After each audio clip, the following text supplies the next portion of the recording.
જય શ્રી કૃષ્ણ. રાધે રાધે. રાધે સત્સંગમાં સત્સંગનું રસપાન કરતા બધા જ આત્મીયજનો શ્રી વલ્લભની પ્રેરણાથી પ્રેરાઈને રાધે સત્સંગમાં આજે આપણે કસુંબા છઠ વિશે જોઈએ, પરંતુ તે પહેલાં આપે રાધે સત્સંગ ચેનલને સબસ્ક્રાઈબ ન કરી હોય તો સબસ્ક્રાઈબ કરશો, જેથી નિત્ય સત્સંગની જાણ આપને થઈ શકે. પ્રિયજનો, કસુંબા છઠ ઉત્સવની સૌ પ્રથમ આપ સર્વેને ખૂબ ખૂબ બધાઈ હો. કસુંબા છઠનો દિવસ ઉત્સવ તરીકે ઉજવાય છે અને તે અષાઢ સુદ છઠના દિવસે મનાવવામાં આવે છે. આજના દિવસે શ્રી ગુસાઈજીનો વિરહ સમાપ્ત થયો હતો. શ્રી કૃષ્ણદાસ અધિકારીએ આપશ્રીને શ્રીજીની સેવામાંથી દૂર કર્યા હતા. તે દિવસ હતો પોષ સુદ છઠનો. હવે આ વિરહ તાપના દિવસો શ્રી ગુસાઈજીએ ચંદ્ર સરોવર ઉપર બેસીને વિરહ અગ્નિમાં વ્યતીત કર્યા હતા. આ દિવસોમાં આપશ્રી દૂરથી જ શ્રીજી બાવાના દર્શન કરતા. પછી જ્યારે કૃષ્ણદાસજીને જેલમાં પૂર્યા ત્યારે આપશ્રી સેવામાં પાછા પધાર્યા અને તે આ કસુંબા છઠનો દિવસ. આપશ્રીને જ્યારે ખબર પડી કે કૃષ્ણદાસને જેલમાં પૂર્યા છે ત્યારે ખૂબ જ દુઃખી થયા અને આજ્ઞા કરી કે જ્યાં સુધી કૃષ્ણદાસને જેલમાંથી છોડવામાં નહીં આવે ત્યાં સુધી હું જલ ગ્રહણ નહીં કરું. શ્રી કૃષ્ણદાસજી શ્રી મહાપ્રભુજીના સેવક છે અને શ્રીજીના અધિકારી છે, એટલે એમની સાથે આવો દુર્વ્યવહાર ના કરાય.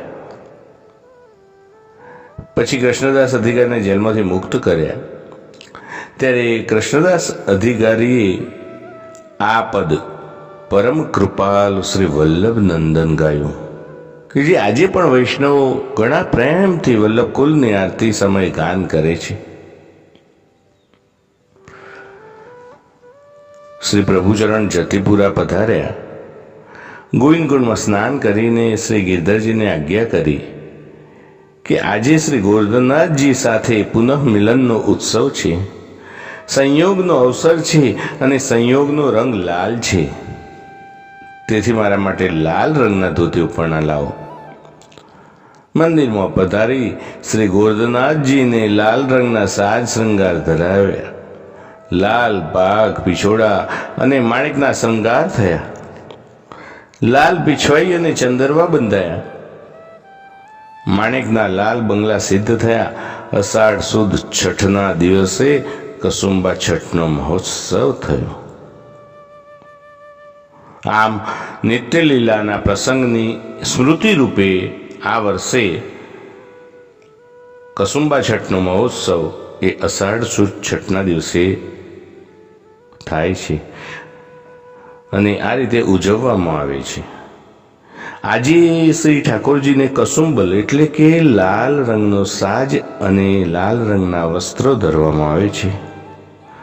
કસુંબા છઠનો દિવસ શ્રી ગિરધરજીએ પ્રથમ વર્ષા ઋતુના આગમનના દિવસ રૂપે પ્રભુને અંગીકાર કરાવ્યો અને પુષ્ટિમાર્ગમાં ઉત્સવોની શરૂઆત સર્વપ્રથમ આ દિવસથી થઈ. સંપ્રદાય અને સાહિત્યની દ્રષ્ટિથી વર્ષા ઋતુ અનુરંગાત્મક છે અને તેથી મનોરથમાં પ્રથમ છે. અનુરાગનો રંગ લાલ હોય છે અને એટલે જ પ્રભુ સાજ વસ્ત્ર લાલ રંગના અંગીકાર કરે છે. તો પ્રિયજનો, કસુંબા છઠની આ નાનકડી જાણકારી સાથે આજના સત્સંગને શ્રી વલ્લભના ચરણોમાં સમર્પિત કરી અત્રે વિરામ લઈએ. ફરી મળીશું રાધે સત્સંગમાં નવા સત્સંગ સાથે. જય શ્રી કૃષ્ણ.